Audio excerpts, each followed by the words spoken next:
दोस्तों आज के इस वीडियो में हम डिस्कस करेंगे सीबीएसई क्लास 10th साइंस का chapter number 3 metals and non metal से लेटेस्ट पैटर्न पर बेस्ड एमसीक्यू के क्वेश्चंस को।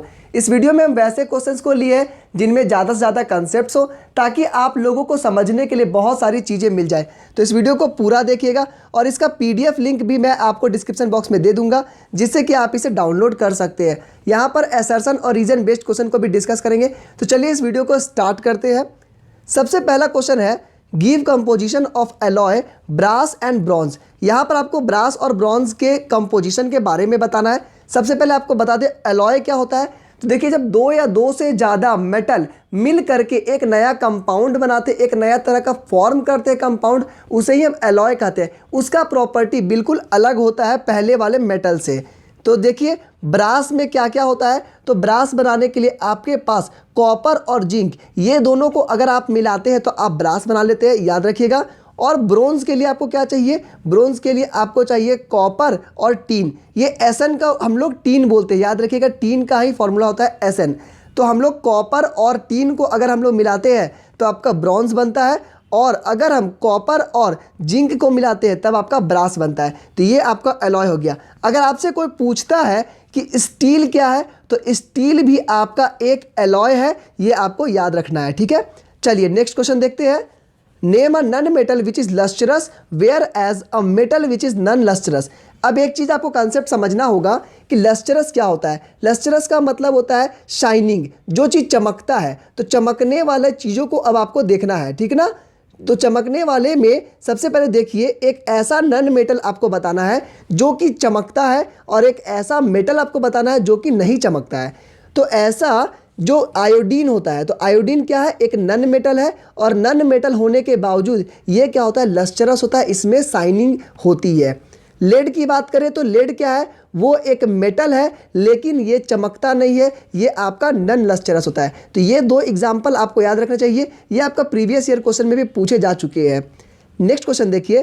अ green layer is gradually formed on copper plate when left expose to air for a week in bathroom, what could this green substance be. अब आपको बताना है कि ये जो कॉपर प्लेट है अगर हम इसको एक्सपोज कर देते हैं एयर में, मतलब कि एयर में आप इसको ऐसे ही छोड़ देते हैं तो इसमें क्या होता है, एक ग्रीन लेयर बन जाता है, ग्रीन कलर का कोटिंग हो जाता है। तो ये क्या है, इसके बारे में आपको बताना है। तो ये क्या है, ये कॉपर CuCO3.CuOH है। इसको आपको याद रखना है, बेसिक कॉपर कार्बोनेट। इसका नाम क्या है, बेसिक कॉपर कार्बोनेट। तो ये जो ग्रीन कलर का सब्सटेंस जो आपका यहाँ बन जाता है किसी भी सरफेस पर, जो भी आपका कॉपर का सरफेस पे, तो उसको क्या कहते हैं, बेसिक कॉपर कार्बोनेट। और आपको इसका फॉर्मूला याद रखना है CuCO3.CuOH, ये आपको याद रखना है, ठीक है। नेक्स्ट क्वेश्चन देखिए। What kind of compounds are called ionic compounds। अब आपको आयोनिक कंपाउंड्स के बारे में बात करना है, ठीक है। तो आयोनिक कंपाउंड्स क्या होता है, जब मेटल और नॉन मेटल मिल करके एक नया कंपाउंड बनाता है तब उसको आयोनिक बोलते हैं, ठीक है। जब मेटल और नॉन मेटल मिल करके कंपाउंड बनाता है तो आयोनिक बोलते हैं। लेकिन यहाँ पर आपका एक कंडीशन है। कंडीशन क्या है, अगर ट्रांसफर ऑफ इलेक्ट्रॉन हुआ है तो, अगर ट्रांसफर ऑफ इलेक्ट्रॉन हुआ है तो। एक एग्जांपल पर देखिए, Na क्या है, एक मेटल है, Cl क्या है, एक नॉन मेटल है। तो Na एक इलेक्ट्रॉन देगा और Cl एक इलेक्ट्रॉन ले लिया, ठीक है। इसका मतलब क्या हो गया, NaCl बन गया। तो जब इलेक्ट्रॉन का ट्रांसफर हो रहा है मेटल और नॉन मेटल के बीच में तो एक आयोनिक कंपाउंड बनाता है। उसी तरह से KCl की बात करें तो K भी आपका क्या है, मेटल, Cl हो गया आपका नॉन मेटल। यहाँ से इलेक्ट्रॉन को हम लोग ट्रांसफर करते हैं, डेट्स वाई इसको हम लोग कहते हैं आपका आयोनिक कंपाउंड। तो याद रखिएगा आयोनिक कंपाउंड में मेटल और नॉन मेटल के बीच में इलेक्ट्रॉन्स का ट्रांसफर होता है, ठीक है। शेयरिंग ऑफ इलेक्ट्रॉन्स नहीं होता है, इलेक्ट्रॉन्स का ट्रांसफर होता है। नेक्स्ट है, why do ionic compounds have high melting point. देखिए बहुत ही अच्छा क्वेश्चन है, उसी से रिलेटेड क्वेश्चन है कि दोनों के बीच में हाई मेल्टिंग पॉइंट क्यों होता है। तो अगर हम बात करते हैं NaCl की तो यहाँ पर आपका क्या हुआ है, इलेक्ट्रॉन्स का ट्रांसफर हुआ है। तो उन दोनों के बीच में पॉजिटिव और नेगेटिव चार्ज्ड आयन हो जाता है, जैसे Na+ और Cl-। तो ये क्या हो गया आपका ये हो गया आपका चार्ज हो गया Na प्लस चार्ज और Cl माइनस चार्ज, दोनों के बीच में स्ट्रॉन्ग फोर्स ऑफ अट्रैक्शन हो जाता है। जब दोनों के बीच में स्ट्रॉन्ग फोर्स ऑफ अट्रैक्शन रहेगा तो क्या आप उसको जल्दी से तोड़ सकते हैं? नहीं तोड़ सकते। तो उसके लिए आपको मेल्टिंग पॉइंट बढ़ाना होगा, उसमें आपको हीट ज़्यादा देना होगा। तो ये आपको याद रखना है, ठीक है।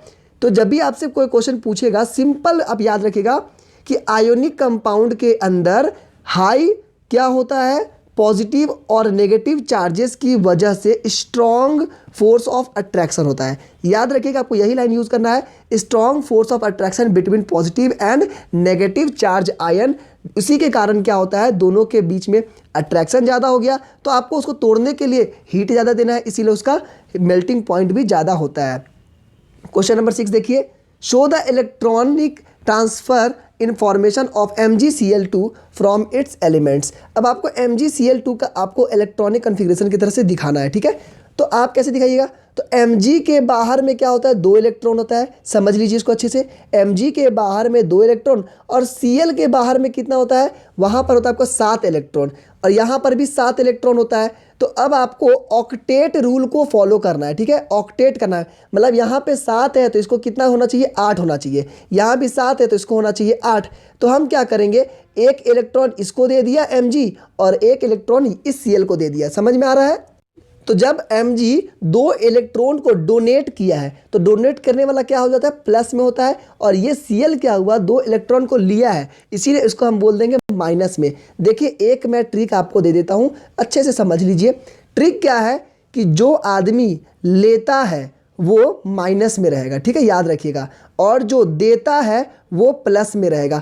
बहुत सारे बच्चे कंफ्यूज होते हैं कि सर ये तो 2 दे दिया तो Mg माइनस होना चाहिए क्योंकि इनमें से निकला, नहीं, आपको याद रखना चाहिए वो लिया है वो माइनस में, क्योंकि इसके ऊपर क्या होता है, एक कर्ज हो गया, ठीक है, याद रखिएगा, एक लोन हो गया। जब लोन हो गया तो क्या हो गया, ये माइनस में चला गया, ठीक है। तो जब यहाँ पर Cl एक लिया इससे तो Cl क्या हो गया, माइनस में चला गया, क्योंकि उसे एक मिला है तो कर्ज हो गया उसके ऊपर। ये Cl को भी एक मिला तो इसके ऊपर भी कर्ज हो गया, तो ये भी माइनस में चला गया।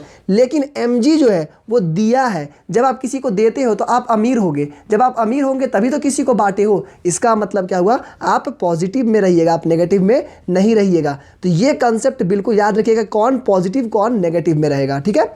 नेक्स्ट क्वेश्चन देखिए, why do we use gold and platinum metals in jewellery. जो हम लोग ज्वेलरी पहनते हैं, गहने, उसमें गोल्ड और प्लेटिनम का सबसे ज़्यादा यूज़ क्यों होता है। तो सबको ही को पता है कि गोल्ड और प्लेटिनम क्या होता है, लस्ट्रस होता है, बहुत शाइनिंग होता है, उसमें चमक बहुत ज़्यादा होता है, ठीक है।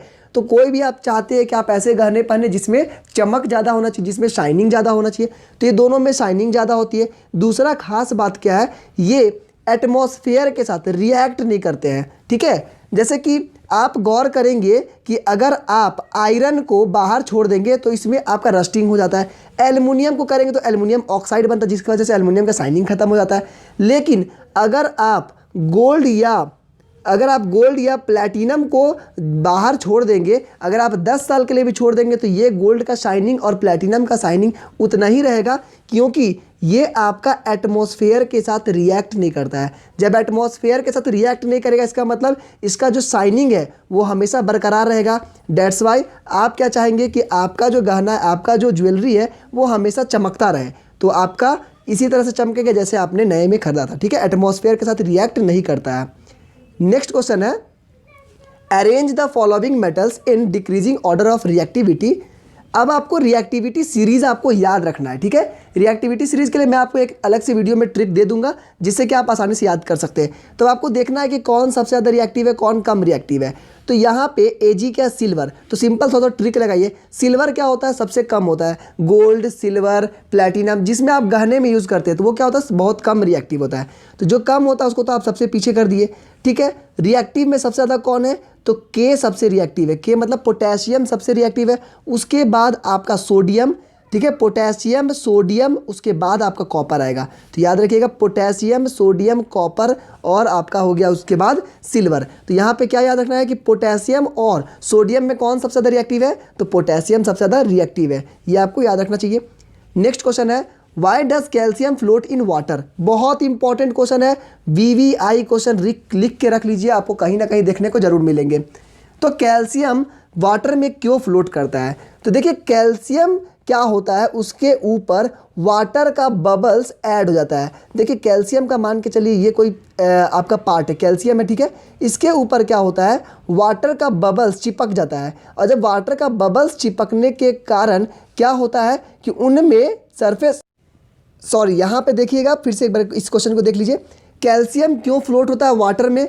तो कैल्शियम क्या होता है, ये वाटर के साथ रिएक्ट करता है और रिएक्ट करने के बाद हाइड्रोजन गैस बना लेता है, ठीक है। कैल्शियम वाटर के साथ रिएक्ट करने के बाद हाइड्रोजन गैस बनाता है, और वही हाइड्रोजन गैस उसके सरफेस के ऊपर चिपक जाता है, वही हाइड्रोजन गैस उसके सरफेस के ऊपर चिपक जाता है। और आपको पता है हाइड्रोजन गैस हल्की गैस है जो कि वाटर के ऊपर फ्लोट कर सकता है, तो इसीलिए ये फ्लोट करता है। तो याद रखिएगा कैल्शियम वाटर के साथ रिएक्ट करने के बाद हाइड्रोजन गैस बनाया, और वही हाइड्रोजन गैस उसी के सरफेस पर चिपक जाता है, जिसके वजह से ये फ्लोट करता है, ठीक है।